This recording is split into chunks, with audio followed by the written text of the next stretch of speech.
विद्यार्थियों, बोर्ड ने आपके लिए 2022-23 के लिए मॉडल पेपर जारी कर दिया है, जैसा कि मैं आपको बता चुका हूं। चलिए इस वीडियो में हम हिंदी विषय का कंप्लीट सोल्यूशन देखते हैं। इससे पहले हमने साइंस का कंप्लीट सोल्यूशन आपको अपलोड करके दे दिया है। तो साइंस विषय जो भी देखना चाहते हैं वो इसी वीडियो के डिस्क्रिप्शन बॉक्स में आपके प्ले लिस्ट है, उसके अंदर आप जा करके देख सकते हैं। तो चलिए स्टार्ट करते हैं पहले क्वेश्चन से। यहाँ पर देखिए, खंड अ और ब है। अ में बहुविकल्पीय प्रश्न रहेंगे जो OMR शीट पे आपको करने होंगे, जिसके लिए आपको एक एक अंक निर्धारित होंगे और साथ ही साथ आपको 1 घंटा मिलेगा। खंड ब के जो प्रश्नों के उत्तर जो है आपको देने के लिए 2 घंटे का समय मिलेगा और सभी प्रश्नों के जो अंक है उनके सामने ही दिए गए हैं। चलिए स्टार्ट करते हैं पहले क्वेश्चन से फटाफट। बाबू गुलाब राय किस युग के लेखक थे? तो आंसर हो जाएगा हमारा शुक्ल युग। इसके बाद में चिंतामणि किस विद्या की रचना है? तो चिंतामणि जो है ये निबंध विद्या की रचना है। इसके बाद है गबन किसकी रचना है? तो गबन जो है ये आपकी मुंशी प्रेमचंद की रचना है। तो यहाँ पर फर्स्ट ऑप्शन ही करेक्ट हो जाएगा। अगले तीसरे के बाद में चौथे क्वेश्चन पे मूव करते हैं। चौथा जो क्वेश्चन है आपसे पूछा गया है, शुक्ल युग की समयावधि है? तो शुक्ल युग की समयावधि 1919 से 1938 तक की मानी जाती है। तो सेकंड ऑप्शन करेक्ट हो जाएगा। नीड़ का निर्माण फिर इस विद्या की रचना जो है कैसी है? तो इसका आंसर हो जाएगा हमारा आत्मकथा है ये। इसके बाद जो नेक्स्ट क्वेश्चन है इसमें पूछा गया छठे क्वेश्चन में, देखिए, प्रिय प्रवास किस युग की रचना है? तो प्रिय प्रवास जो है द्विवेदी युग की रचना है। इसके बाद में सातवां क्वेश्चन है, मधुशाला किसकी रचना है? तो मधुशाला जो रचना है ये हमारी है हरिवंश राय बच्चन की। उसके बाद आते हैं हम आठवें प्रश्न पे। आठवां जो प्रश्न है इसमें देखिए क्या बोला गया है। आठवां प्रश्न पूछा गया है, भारत भारती की किसकी रचना है? तो भारत भारती जो है ये रचना है मैथिली शरण गुप्त की। इसके बाद में नौवां जो क्वेश्चन है, आधुनिक काल कब से कब तक है? तो आधुनिक काल को जो हम मानते हैं 1843 से अब तक। तो फर्स्ट ऑप्शन जो है करेक्ट हो जाएगा।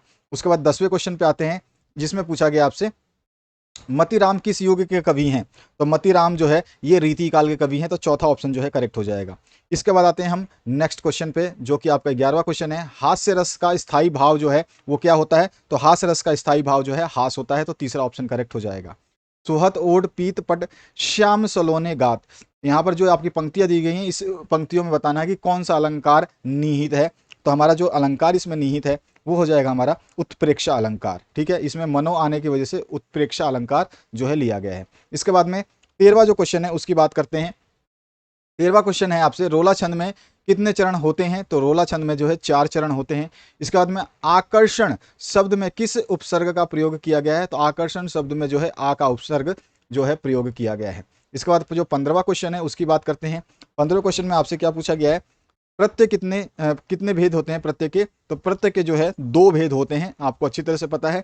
इसके बाद में नेक्स्ट जो है 16वां क्वेश्चन, पीताम्बर में कौन सा समास है? तो पीताम्बर में जो है आपका कर्मधारय समास है। इसके बाद 17 नंबर जो क्वेश्चन है, आंसू का तत्सम रूप क्या होता है? तो आंसू को तत्सम रूप में हम जो है संस्कृत भाषा में अश्रु लिखते हैं और जिसको हिंदी में भी उपयोग किया जाता है। वो शब्द जिनको संस्कृत से उठा करके ज्यों का त्यों रख दिया गया है हिंदी शब्दों में, उन्हें हम तत्सम शब्द कहते हैं। अगला जो 18वां क्वेश्चन है, 18वें क्वेश्चन में आपसे क्या पूछा गया है, यण संधि का सूत्र है? तो यण संधि का जो सूत्र है योको यणची है। तो यहाँ पर थर्ड ऑप्शन जो है ये आपका करेक्ट हो जाएगा। उसके बाद में 19वां जो क्वेश्चन है, फलस्य शब्द का वचन एवं विभक्ति आपको बताना है। तो फलस्य शब्द में जो है आपका षष्ठी विभक्ति और एक वचन है। तो पहला ऑप्शन जो है इसमें करेक्ट हो जाएगा। और 20वां प्रश्न है जो अपठत धातु का वचन एवं पुरुष जो आपको बताना है। तो अपठत धातु में आपका प्रथम पुरुष और एक वचन है। तो सेकंड ऑप्शन आपका करेक्ट हो जाएगा। आते हैं बड़े क्वेश्चनों की तरफ।